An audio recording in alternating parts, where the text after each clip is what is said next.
छोटे हम आई हई मकई के ले जाके तनी तू भुजवा लिए है तो। अरे पहले के फेंक दी तब न ले जाई। नहर में पानी भर गइल बा, ऊख में पानी नहीं के पानी। अब पूजा। अरे तब पटा ना मामा जी गोड़ लगा तनी।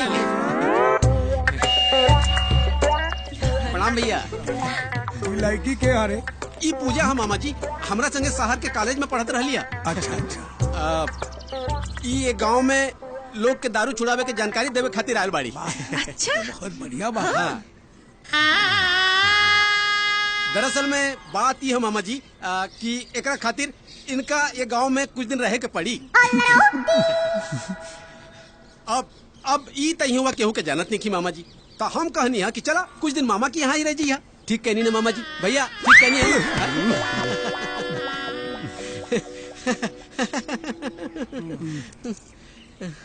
देखो बाबू, एक घर में ही लड़की सुरक्षित ना रही,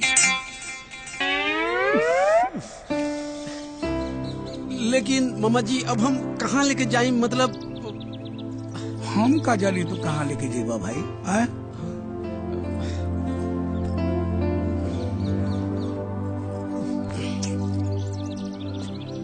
ठीक है मामा जी, चलो धनी, चलो पूजा जी।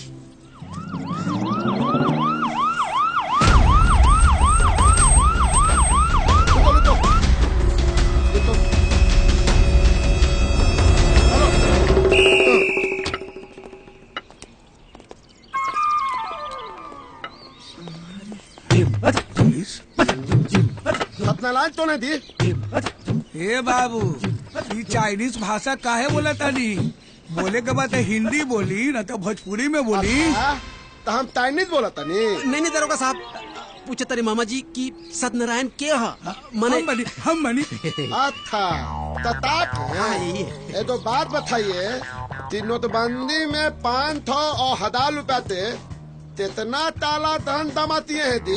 मामा जी पूछा तारे कि 500,000 के कितना काला धन जमा केले बनी? महाराज, अरे हम किसान आदमी बनी तो काला धन कहाँ से जमा करब भाई? और 25,000 जो माई के बेटी में रहे वो हम नहीं जाके बैंक में जमा कर दे रहे। हाँ, और जो 3,000 रुपया गुल्लक में रहे वो फोड़ के जमा कर देनी जा।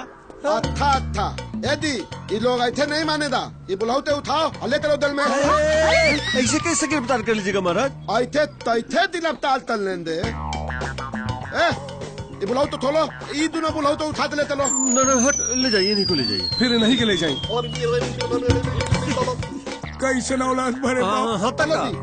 एक मिनट इंस्पेक्टर साहब, क्या आपके पास इनके खिलाफ अरेस्ट वारंट है? हाँ, अरेस्ट वारंट तो नहीं है। देखिए मैडम, ये इनकम टैक्स का मामला है। Let me clear, you can not arrest a senior citizen without arrest warrant. तो क्या? तो मैं भी देखती हूँ आप कैसे इन्हें अरेस्ट करके लेके जाते हैं। सीधा मैं उल्टा आपके खिलाफ कंप्लेंट ठोक दूंगी। और लगाइए, एसपी साहब को फोन लगाइए, हम बात करेंगे। हम आप तो क्यों दूं? हम अपना एसपी साहब से खुद बात कर लेना। चेतन देखते हैं। हॉस्पिटल पर है। हाँ, लिंद होना है। अच्छा, हेलो, जय हिंद सर। जय हिंद जय हिंद। सर ये तो मैडम चाले बिना बाले चाहे बाले नहीं चल सकते हैं। अरे वो सब छोड़ो, बुढ़ाऊ को अंदर किया कि नहीं किया? नहीं सर, यहाँ तो 3-3 दो बुद्धा है। एगो खेदाव लगाते मोदली बना हुआ है और दूसरा प्लांट है बना हुआ था। कहाँ बात कर रहा है? हाँ था। एगो काम करो, जैसे मैडम बाहरी जाती है ना, उन तीनों को पकड़ के अंदर डाल दो। अच्छा, मतलब कि हम ढल से पहला दें, अद्दा भी ललती ढल से दाने लगे, तब तीनों बुलाओ तो हम अंदर चलते। हाँ, ठीक था। जय हिंद था। जय हिंद। देखते ही लड़की तब तक ईधल में है। चलो दी।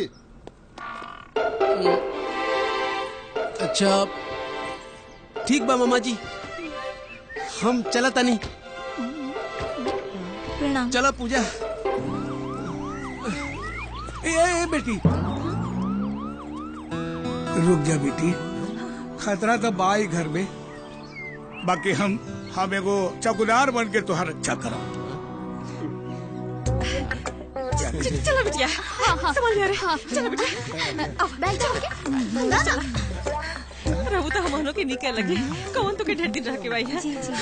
अब चलो